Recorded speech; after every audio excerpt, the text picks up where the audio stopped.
Hey everyone, welcome once again to the Songwriter Stage. I'm your host today, Meredith Molinari, with Arden Kaywin here in studio with us.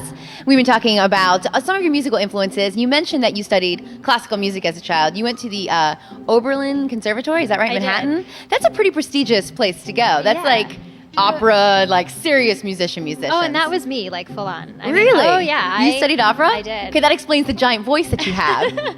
Yes, that was my training. I mean, when I was a kid, I did a lot of musical theater and I was in chorus. Like, I was that kid in, high school. And then when I went to college, I went to Oberlin because I wanted to study music, but I also wanted to have a regular degree, and that's one of the few places in the country that's a college, like a normal college, and then they have a music conservatory also. So let's talk about your new album, The Elephant in the Room, which just came out October 21st. When did you start writing the songs for this album?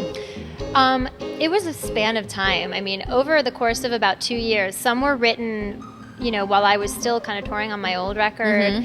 In 2006. A majority were written last year in 2007, and some were written like a couple days before we were like wrapping in the beginning part of this year.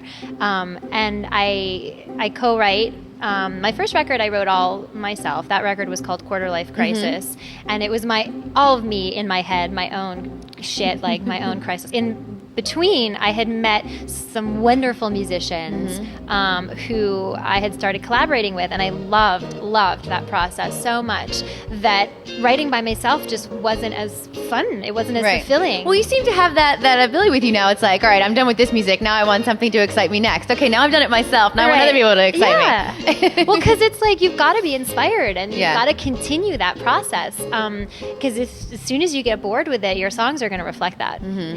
Your fans will pick up on it, and you'd be like, she's bored, now I'm bored. Yeah.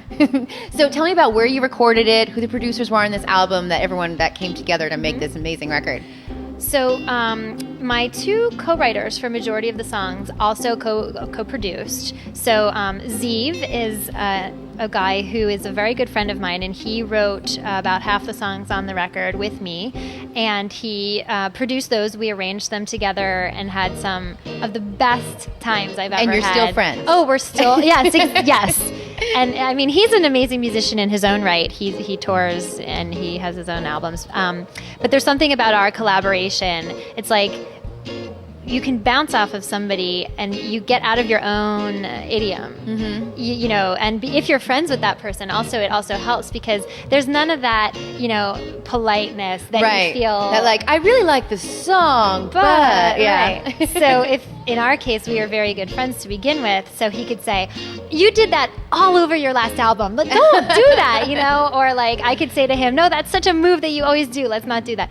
And what it does is it gets you out of your own, idiom and to be able to kind of expand your horizon in that way. And so I love writing with him. And then Eve Nelson is a wonderful songwriter who writes a lot of stuff for television and film, but she's also a phenomenal songwriter. And so she and I collaborated. She and I wrote the single together, Let It Go. Cool. But so she was a major collaboration of mine, and I continue to write with both of these people. And so they were writing and producing the tracks that we did together in the studio. We recorded at a couple different studios. We recorded it all in LA, and we recorded at Swing House, which is in Hollywood, El Dorado Studio, which is in Burbank, and Eagle Rock Studio in Eagle Rock. Oh, very cool. And we're very fortunate to have wonderful engineers. Rafa Sardina is a Grammy Award winning, he's won 11 Grammys, engineer and mixer and producer. And he came in about 3/4 of the way through the process and basically executive produced from that point on. Not necessarily, I mean, he mixed the whole record, which was phenomenal, but his contribution was more the overseeing level of making sure all the moving parts. Get the veteran in that knows how all the things all flow together, kind of manage it all. And then to have an 11-time Grammy Award winner mix the record didn't hurt. Yeah, exactly. All right, well, we're going to be right back and talk a lot more about The Elephant in the Room and talk about some of the most amazing songs that are on there. So stick with us. I'm your host, Meredith Molinari, and we'll be right back on the Songwriter Stage.